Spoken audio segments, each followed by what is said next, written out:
हमने आपको याद है ना, पिछली रेडियो कक्षा में भी हमने गणित में कुछ मजेदार गतिविधियां की थी। जी टीचर जी, हम आपका इंतजार ही कर रहे थे।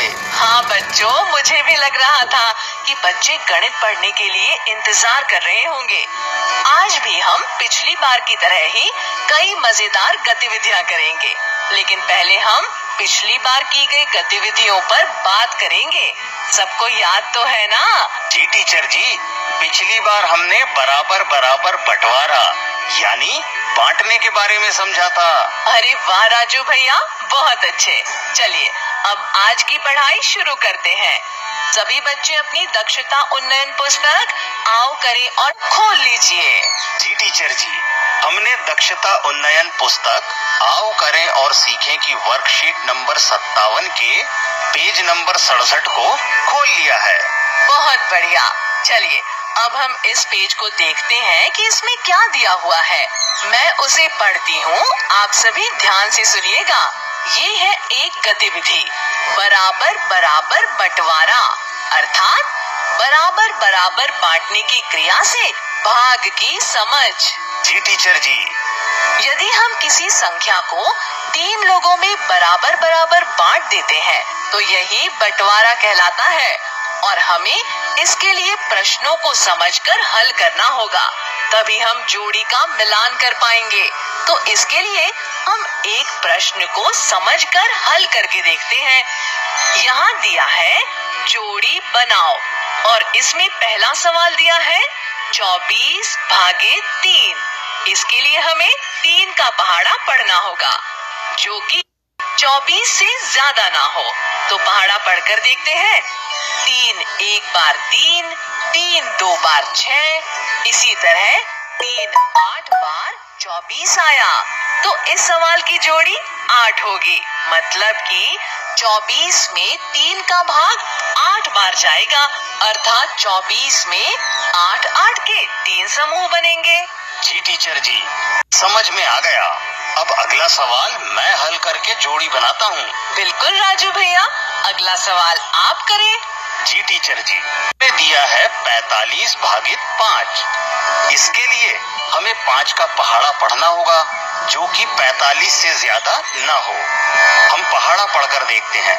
5 एक बार 5, 5 2 बार 10 और इसी तरह 5 9 बार 45 आया।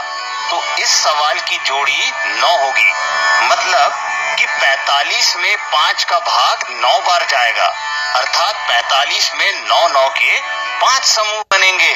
शाबाश राजू भैया, अगला सवाल भी हल करें।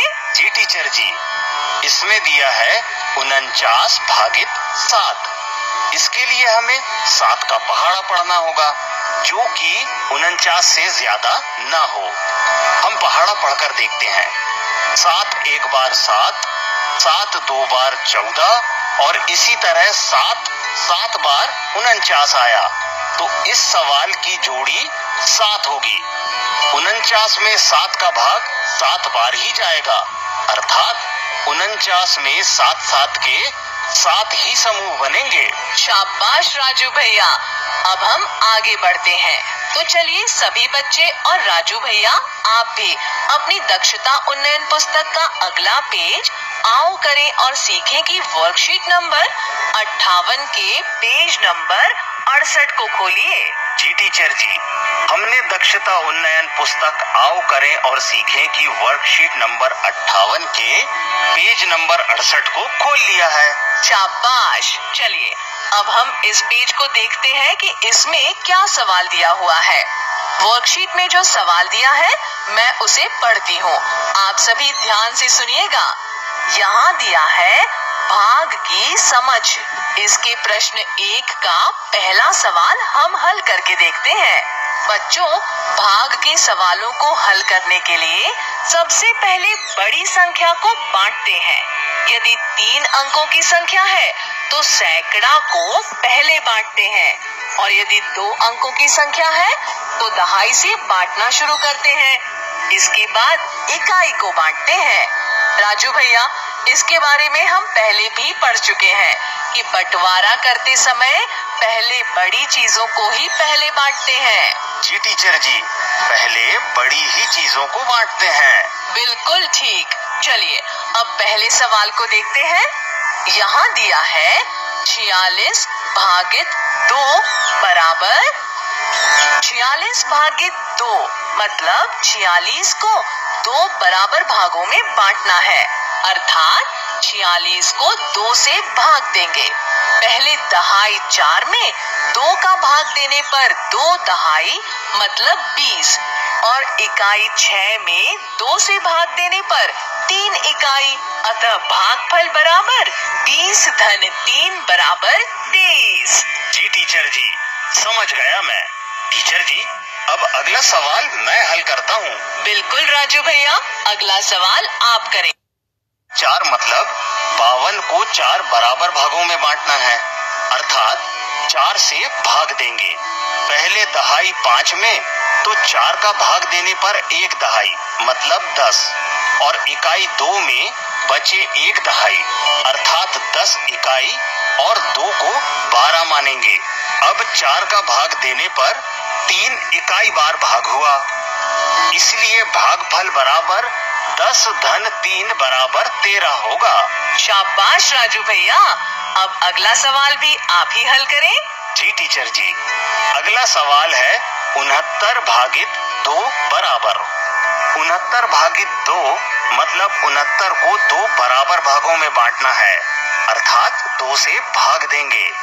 पहले दहाई 6 में 2 का भाग देने पर 3 दहाई मतलब 30 और इकाई 9 को 2 से भाग देने पर 4 इकाई हुए और शेषफल 1 आया, इसीलिए भागफल बराबर 30 धन 4 बराबर 34, शेषफल 1। बहुत बढ़िया राजू भैया, अब अगले सवाल में सैकड़े की संख्या है, आप इसे भी हल करें। जी टीचर जी, यहाँ दिया है 927 भागित 7। 927 भागित 7 मतलब 927 को 7 बराबर भागों में बांटना है, अर्थात 7 से भाग देना है। पहले सैकड़ा 9 में 7 का भाग देने पर 1 सैकड़ा मतलब 100। अब दहाई 2 में शेष 2 सैकड़ा मिलाकर अर्थात 227 में 7 का भाग देने पर 3 दहाई मतलब 30 और अब इकाई 7 धन 1 दहाई तो संख्या हुई 17। अब 17 को 7 से भाग देने पर 2 इकाई, अतः भागफल बराबर 100 धन 30 धन 2 बराबर 132 और शेषफल 3।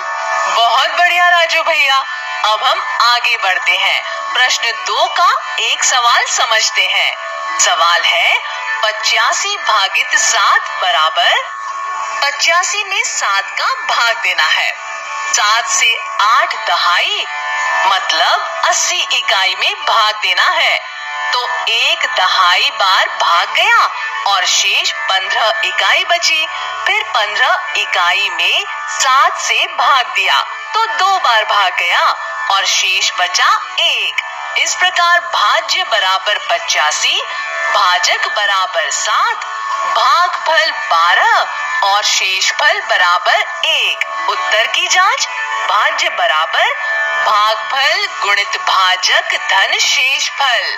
85 बराबर 12 गुणित 7 धन 1 बराबर 84 धन 1 बराबर 85। जी टीचर जी, समझ गया।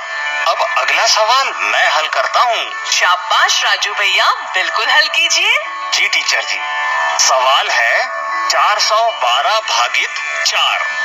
भाज्य बराबर 412, भाजक बराबर 4, भागफल बराबर 103, शेषफल बराबर 0। उत्तर की जांच, भाज्य बराबर भागफल गुणित भाजक धन शेषफल। 412 बराबर 103 गुणित 4 धन 0 बराबर 412 धन 0 बराबर 412। शाबाश राजू भैया, ये सवाल भी आपको अच्छे से समझ आ गए हैं। अब अगले सवाल की तरफ बढ़ते हैं। आगे है प्रश्न 3। इसमें दिया है 38 तीलियों से 7-7 तीलियों के कितने गट्ठर बनाए जा सकते हैं? तथा कितनी तीलियां शेष बचेंगी। चलिए इसे करके देखते हैं। जी टीचर जी। 38 भागित 7, इसमें भाग देना पड़ेगा। इसके लिए 7 का पहाड़ा पढ़ना है जो कि 38 से ज्यादा ना हो। 7 एक बार 7, 7 2 बार 14, इसी तरह 7 5 बार 35, यानी कि 7 तीलियों के 5 गट्ठर बनेंगे और 3 शेष तीलियां बचेंगी। इसी तरह बच्चों प्रश्न 4 है। इसमें दिया है 48 पेंसिलों को 8 बच्चों में बराबर बराबर बांटना है। प्रत्येक को कितनी कितनी पेंसिलें मिलेंगी, इसे भी करके देखते हैं। जी टीचर जी। 48 भागित 8, इसके लिए 8 का पहाड़ा पढ़ना है जो कि 48 से ज्यादा ना हो। तो 8 एक बार 8, 8 2 बार 16, इसी तरह 8 6 बार 48, यानी कि 8 बच्चों में प्रत्येक बच्चे के लिए 6 पेंसिलें मिलेंगी। आज हम गणित की कक्षा यहीं समाप्त करते हैं।